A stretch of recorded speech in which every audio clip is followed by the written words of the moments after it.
Good evening.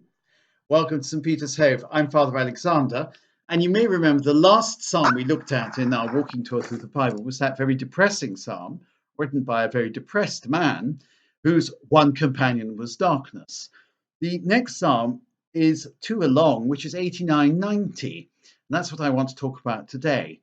Now, 89 brackets 90 is also the psalm of somebody who is in deep and dire straits.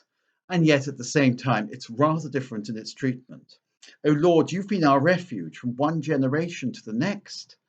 Before the mountains were born, or the earth or the world brought forth, you are God, without beginning or end. So that's the first thing, to contrast the permanence of God with the transience of all created things. You turn men back into dust and say, go back, sons of men. To your eyes 1,000 years are like yesterday, come and gone, no more than a watch in the night. You sweep men away like a dream, like grass which springs up in the morning. In the morning it springs up and flowers. By evening it withers and fades. So we are destroyed in your anger, struck with terror in your fury.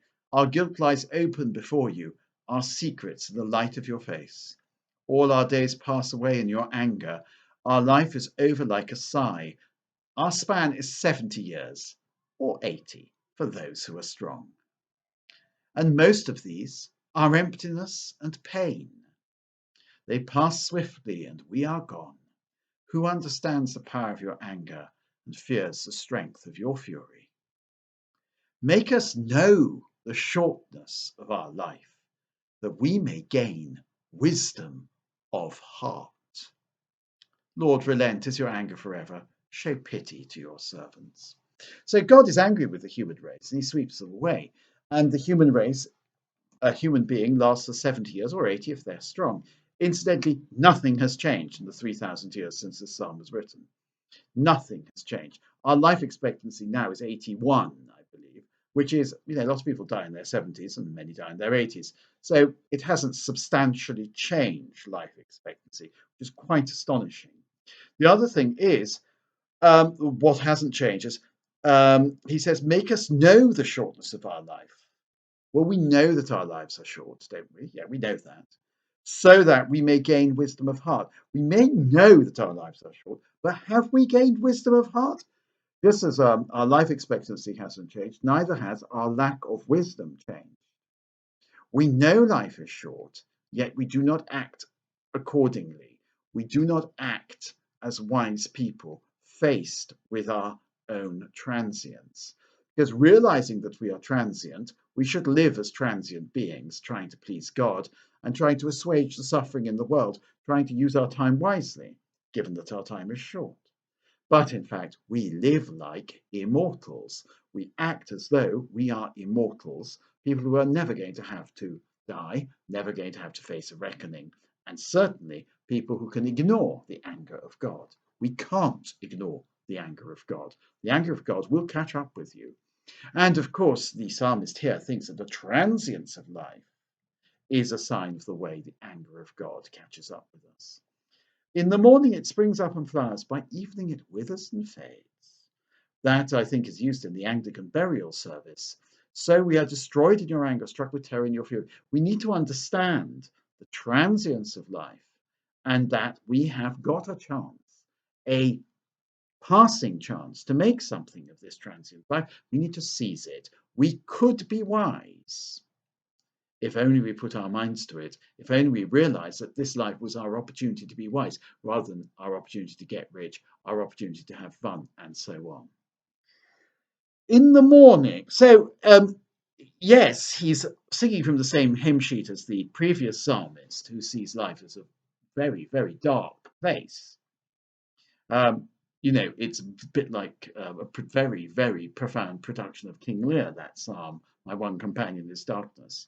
But even though life is full of suffering, even though life is over very quickly, even though 70 years is not a very long span of life, yet we can learn wisdom of heart.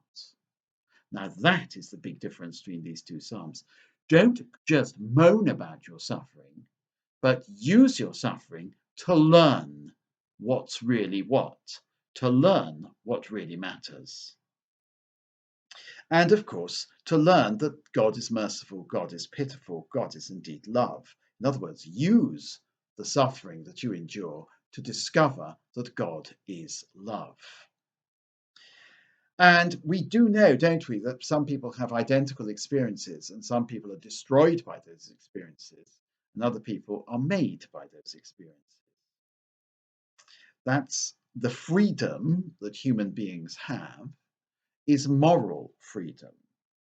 In other words, how we react to the things that life throws at us, and we don't have any choice about that, how we react to those things, that is in our power. So let's say when the Titanic hit that famous iceberg, all the passengers reacted in different ways. They showed their freedom in the way they acted. They didn't have a choice about the iceberg, but they did have a choice about how they faced the situation they were in. Some went into the bar and got drunk. Others knelt on the deck reciting the rosary with the priests who were on board, all of whom went down. Some helped other people into lifeboats and didn't take places in the lifeboats themselves. Others desperately tried to get into lifeboats and succeeded. It's up to you how you handle your fate. Now, if we handle our fate well, the fact that we're thrown into the world, if we handle that well, God will show pity to his servants. In the morning, fill us with your love. We shall exult and rejoice all our days. So, funnily enough, suddenly, God can fill us with his love. There is love in God, and that love can come into our hearts, and we can rejoice and we can be transformed and give us joy to balance our affliction for the years where we knew misfortune. In other words, after the years of misfortune may come the years of joy. Show forth your work to your servants. Let your glory shine on their children. In other words, we can discover the vocation to glory by service of God if we become his servants.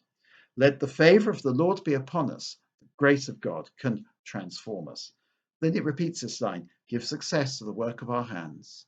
Give success to the work of our hands. What it's saying there is that even though we're thrown into this world and life is transient, we can still achieve something of lasting value. And I think that is very important.